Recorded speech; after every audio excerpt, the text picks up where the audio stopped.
มาใส่กุญแจเบื้องในกะใส่เรียบร้อยอุ๊บใส่กุญแจเรียบร้อยพี่น้องเลยเรียบร้อยไปกลับบ้านนี่อยู่สวนหันจักแมนอยู่บ่อันนั้น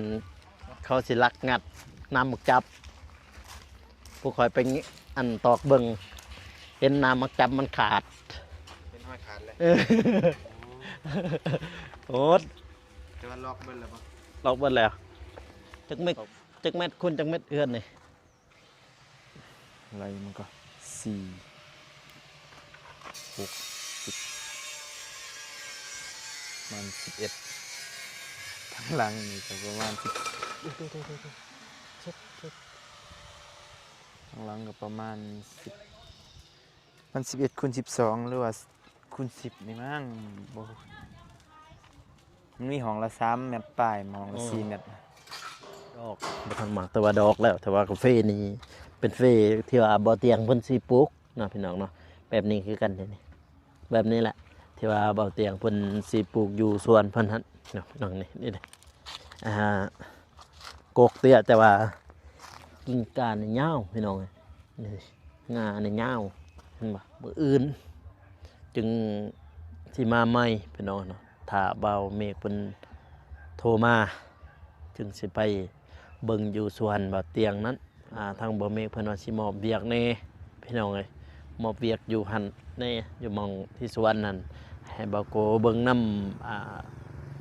โซเฟอร์รถไถหั่นพี่น้องเอ้ยเนาะแล้วก็บ่เมฆเพิ่นสิมานี่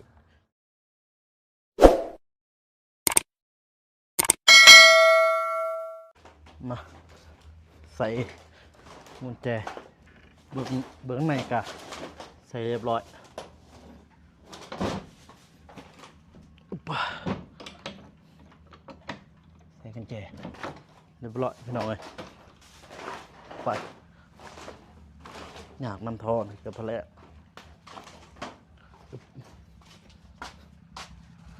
เอา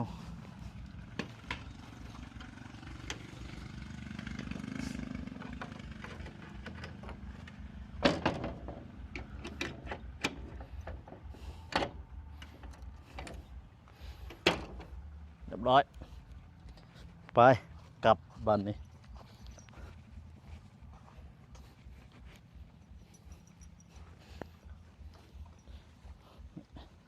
หาแนวโค้งก่อนยันลืมอะไรเฮ้ยกุญแจ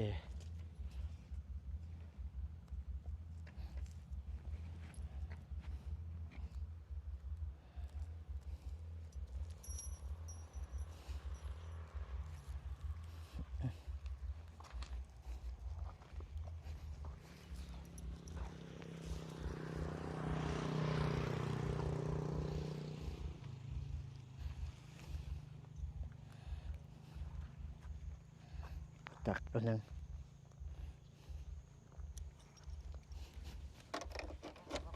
โอเคคือกันนะนี่บ่สิเขาไปหาบ่เมฆอีกอยู่น่ะ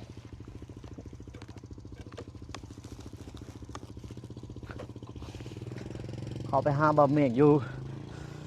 เฮือนในเราอีกเฮือนมองเราเฮ็ดใหม่นะไปพี่น้องเอ้ย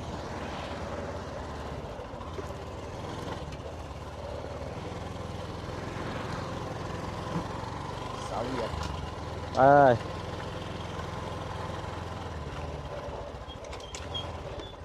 ไปหาบะหมี่ก่อนไป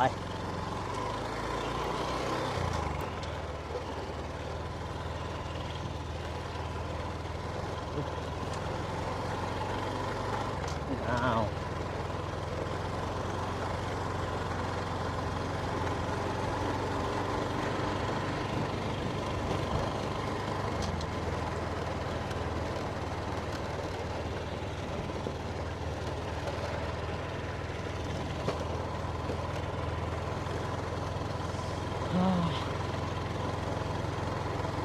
ไปหาบะหมี่อยู่สวนไม่เราว่า มองที่ว่าเฮ็ดเทือนใหม่ให้เรามองนั้น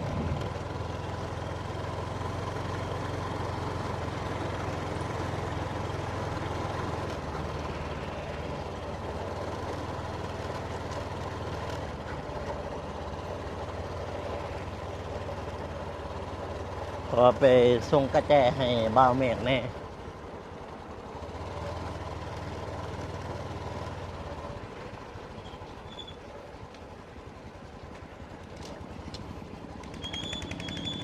ยับบัด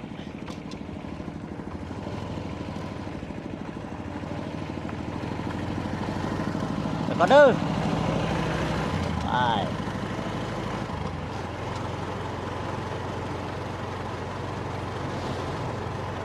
บ้านกงตูนเมืองปากซองไม่จะประสักเ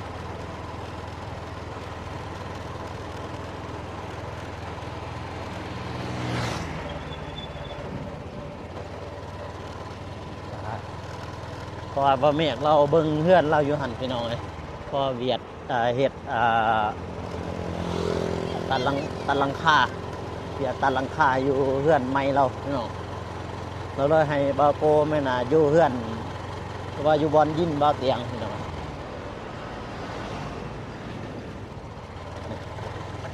เก็บสายพี่น้องเลยนี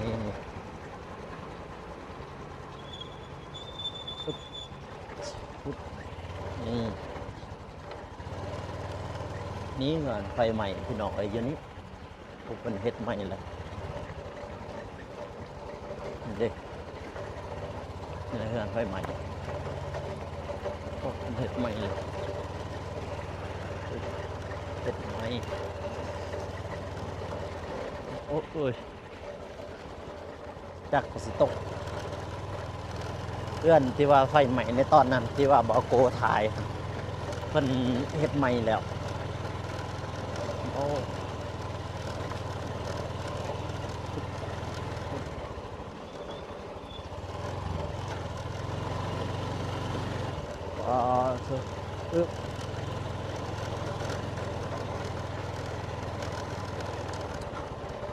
บ้านกงตุนนับสองเด้อ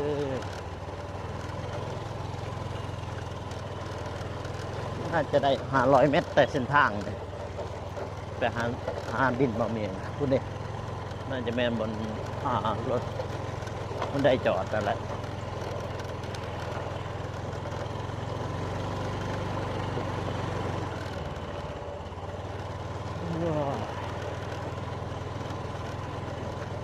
เดบอลรถมันได้จอดตอนนั้นแหละ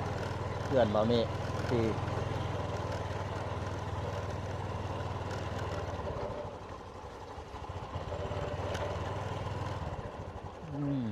ว้าว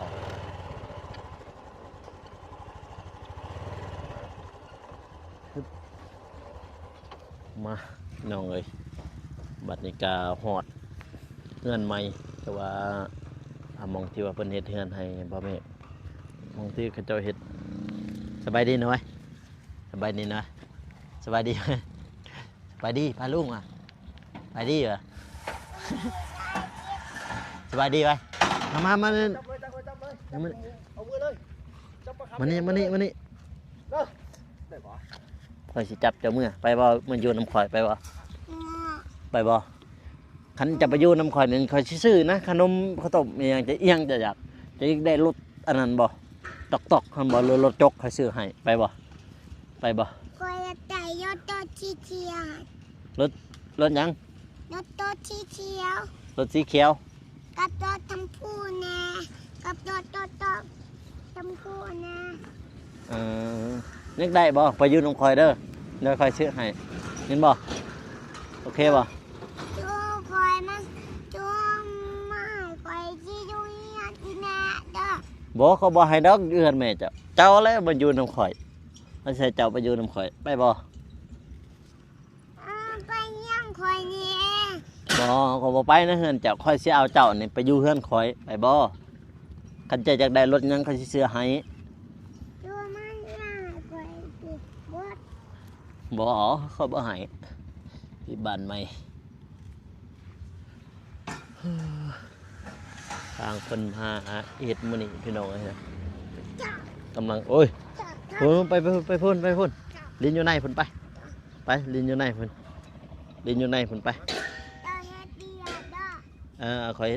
อยเช็ดเวียก เราเฮ็ดเดียดดูในนี่ เออ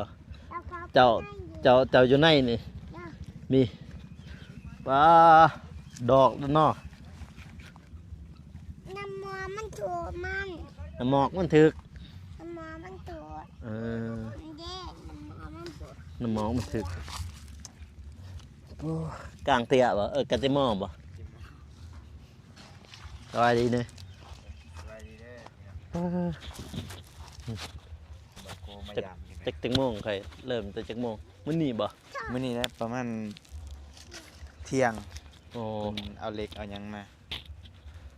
เวียดอยู่ไสนี่เวียดอยู่กับบ้านนี่บ่ แม่นอยู่กับบ้านเพิ่นเซาบ้านอยู่เลยครับ งานเขตเมืองปากซอง โอ้ ใกล้เคียงนะครับเพิ่น เออ แต่ว่าทั่วประเทศเพิ่นว่าเพิ่นมีคนเบิด โจ้ แต่ว่าเพิ่นนี่ปักหลักอยู่บ้านนี่ อยู่ปากซองนี่ ทำงานเขตเมืองปากซองท่าแตง คักอยู่ดอกเรากำลัง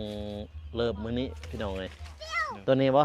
ปีกับ7 เดือนครับ ปีกับ7 เดือน ตัวนี้บ่ โดยแม่น ดิฉัน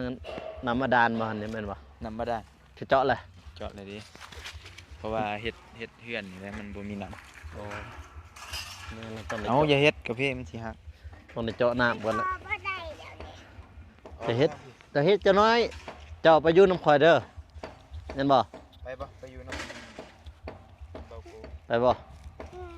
ไปดูน้ำเนื้อไปสิอาบน้ำแล้วก่อน บ่จะอยู่น้ำข่อยบ่ต้องอาบน้ำหรอก ไว้ไปสิอาบน้ เขาบอกให้จะอาบก็ได้นะจะอยู่น้ำข่อยนี่รถอีหยังจะได้เขาสิซื้อให้ขนมอีหยังเขาสิซื้อให้ ำโอ้ยไปสิอาบน้ำอาบน้ำตอนกินขนม บ่ได้ใช้ปุ๋ยอีหยังบ่ ไปสิกิน ปุ๋ยหยัง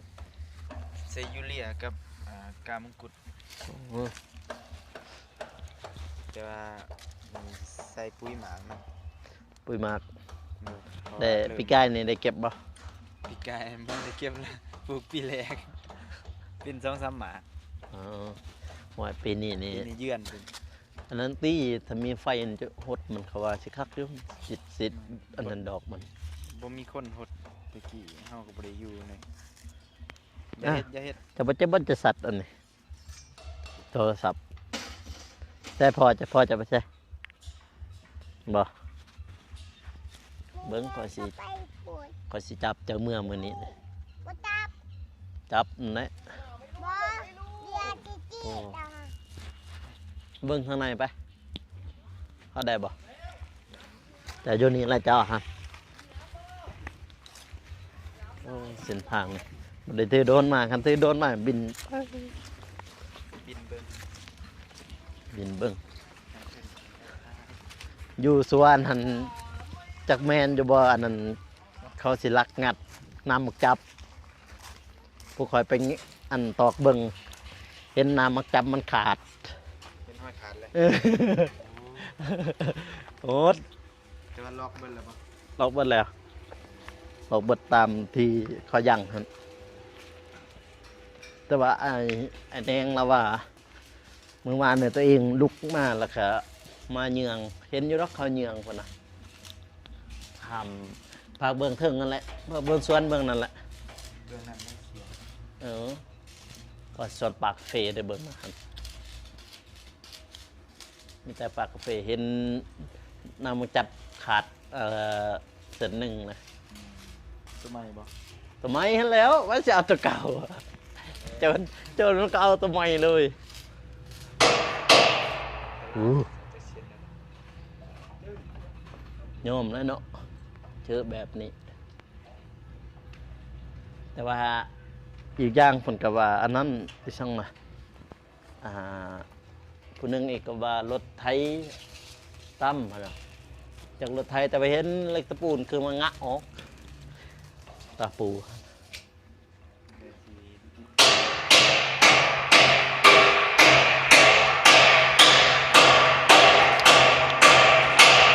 โอ้ อันนั้นยังอยู่หั่นแหละอันไฟโซลาร์เซลล์กับ โดย น้ เดี๋ยว ำจับ เอาต้นแรงเขาไปเอาไปไว้อยู่เพื่อนแหละเพราะว่าปลาไว้บ่ได้เสียงเนาะ อะ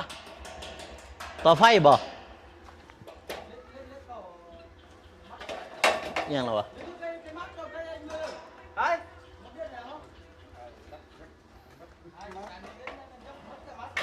โอ้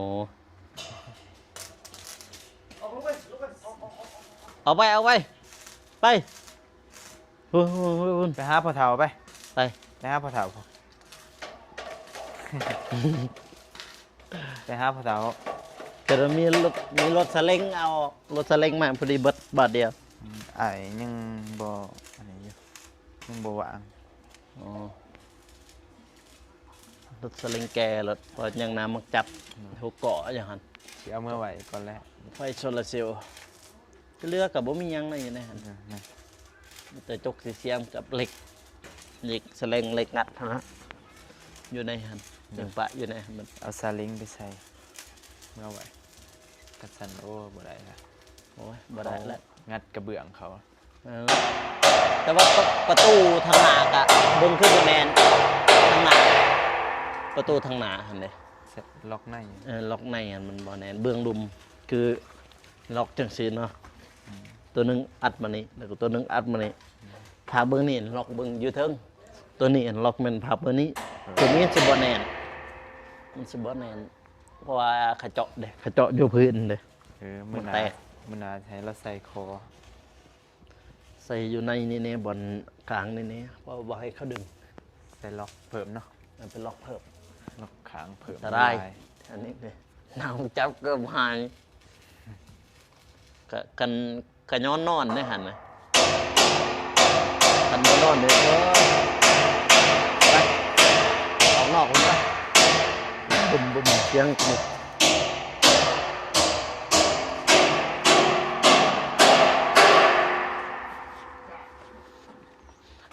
ตุ้มอุ๊บปะจักเม็ดคนจักเม็ดเอื้อนนี่ อะไรมันก็4 6 10มัน11ทั้งหลังนี่ก็ประมาณ10ทั้งหลังก็ประมาณ10มัน11คูณ12หรือว่าคูณ10นี่มั้งบ่มันมีห้องละ3เมตรปลายมองละ4เมตร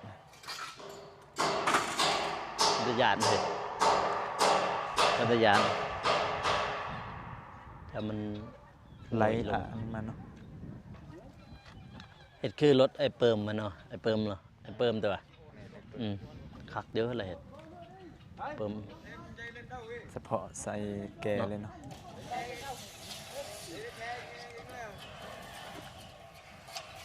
เฉพาะใส่เหล็กโลดเลย เฮ็ดแนวนี้มันยากเฮ็ดแนวนี้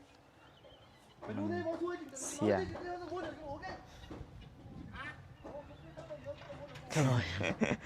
บ่รู้เรื่อง ครับเบากันสูพี่มาทางนี้พี่มาเบิ่งยืนอยู่นี่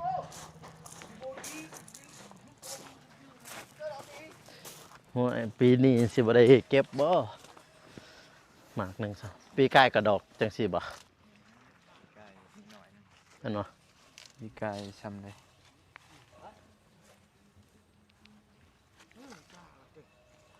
ถือบ่ถือเลยเนาะบ่ถือเนาะอวยเนาะขึ้นเลยเดี๋ยวเอามาใส่เลยแม่น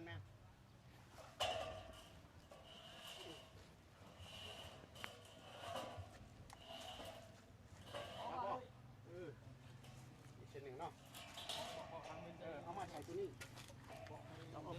ปิดบ่ถือส่วน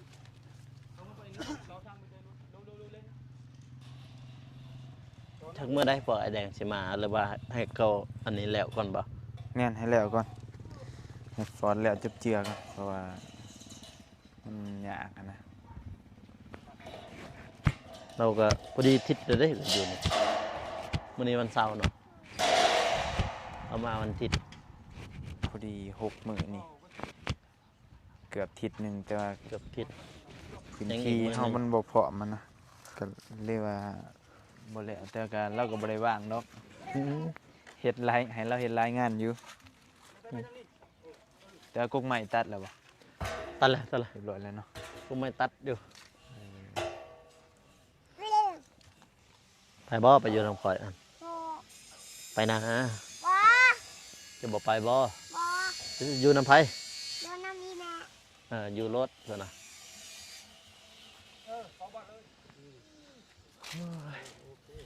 เขามาจับ พี่จอดยังจอดกันก็คือจอดค้างเขาเจ้าเอิญพี่น้องเอ้ยพี่ก็คือจอดค้างพี่แล้วก็นี่เบื้องค้างประมาณ3-4ห้องนั่นแหละตามที่บะเมฆเพิ่นบอกในเบื้องต้นน้ำพี่น้องเนาะนี่กาแฟแล้วโอ้มากเลย ดอกบ่ทันหมากแต่ว่าดอกแล้วแต่ว่ากาแฟนี่เป็นเฟที่ว่าบ่เตียงเพิ่นสิปลูกนะพี่น้องเนาะแบบนี้คือกันเด้นี่แบบนี้แหละที่ว่าบ่เตียงเพิ่นสิปลูกอยู่สวนเพิ่นหั่นเนาะพี่น้องนี่เด้กกเตี้ยแต่ว่ากิ่งก้านนี่ยาวพี่น้องนี่งานี่ยาวเห็นบ่แบบนั้นนี่ด้านหลังใกล้จะสำเร็จแล้ว มื้อนี้ทางเวียดเพิ่นมามือแรกแล้วก็มือทำอิฐนั่นแหละพี่น้องเอ้ยเพิ่นมาเพราะว่าตอนนั้นเราก็มาเสียหญ้านำหรือว่ามาเสียหญ้าอยู่สวนบ่าวเมฆคือกันพี่น้องเอ้ยมาซอยเพิ่นเลยก็ทางบ่คุยเองก็บางทีก็ว่าสิเฮ็ดเป็นของตนเองอยู่เทิงหน้าก็ประมาณนี้เพราะมีดินที่แม่เพิ่น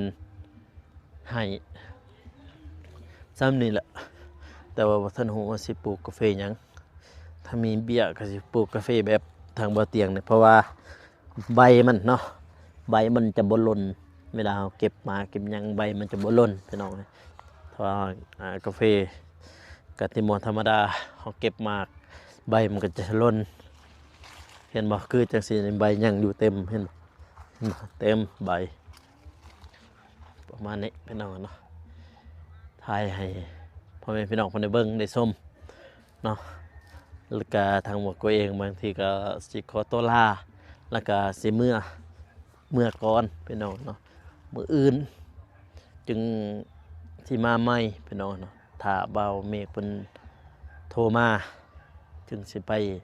เบิ่งอยู่สวนบ่เตียงนั้นพี่น้องเนาะเพราะว่ามื้ออื่นนี่แม่นว่าโซเฟอร์รถไถเพิ่นสิมาหารถหรือว่ามาไทยเติมพี่น้องเอ้ยมาไทยตามมองที่ว่ายังบ่ทันได้แล้วแล้วก็ทางบ่เมฆเพิ่นว่าสิมอบเวียกแน่พี่น้องเอ้ยมอบเวียกอยู่หั่นแน่อยู่หม่องที่สวนนั่นให้บ่าวโกเบิ่งนำโซเฟอร์รถไถหั่นพี่น้องเอ้ยนะแล้วก็บ่เมฆเพิ่นสิมานี่พี่น้องเอ้ยแบบว่าเพิ่นเที่ยวไปเที่ยวมานั่นแหละพี่น้องเอ้ยบางที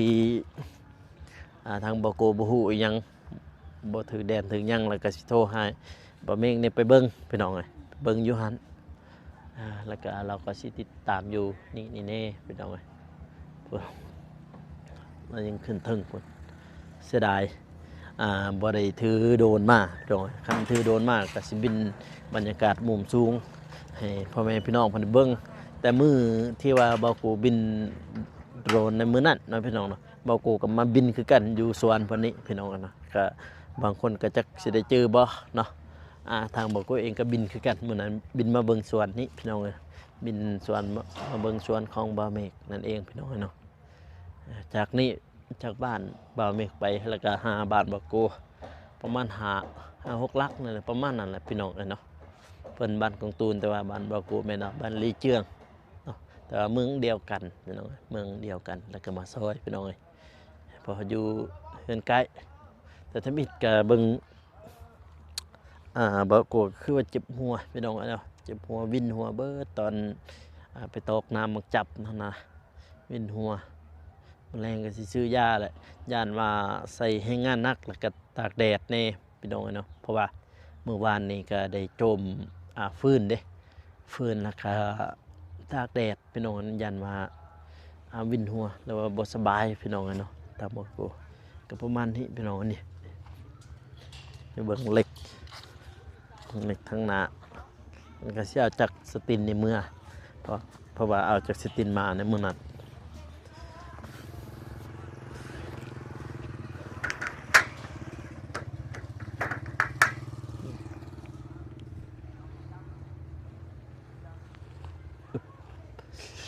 โอ้ยนี่ก็เส้นทางไปโรงเรียนนี่แหละพี่น้องนี่เส้นทางนี้พูดไปโรงเรียนเขาเจ้าพี่เบิ่งหันข้างใกล้แล้วแต่ว่าตอนนี้เพิ่นยังจอดอยู่เทิงอยู่พี่น้องเอ้ยนี่ป้ากาแฟนี่ก็ดอกงามไงแต่ว่าเพิ่นน่ะบ่แม่นขนาดปีนี้นี่น่าจะได้เก็บแหละ3 โลถึง 2 โลน่าจะคงแหละถ้าได้กาแฟอันนี้มาปลูกนี่ครับพี่น้องประมาณนี้ประมาณนี้พี่น้องเลยเนาะทางบาวโกเองก็จะได้จบคลิปเด้อพ่อแม่พี่น้องเนาะก็อย่าลืมฝากกดไลค์กดติดตามเนาะเพื่อเป็นกำลังใจให้บาวโกเฮ็ดคลิปต่อไปนะพี่น้องเนาะสิเมื่อเลยเด้สิครับก่อนแล้วมือหน่อยมืออื่นจึงเจอกันใหม่มืออื่นเพราะว่ามื้อนี้ก็มา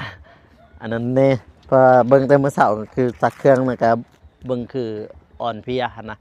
ไปเบิ่งคือสิบ่สบายนี่เพราะว่าเมื่อวานจมนักหลายเมื่อวานนี่จมฟื้นนั่นน่ะแต่ฟื้นก็ยังปะอยู่หั่นอยู่ยังบ่ทันได้เอามือดอกถ้าเบิ่งมืออื่นมือฮื้อพุ่นแหละถ้าน้องเรามาจึงสิมาเอามาแกะเอาบรรยากาศบาโกก็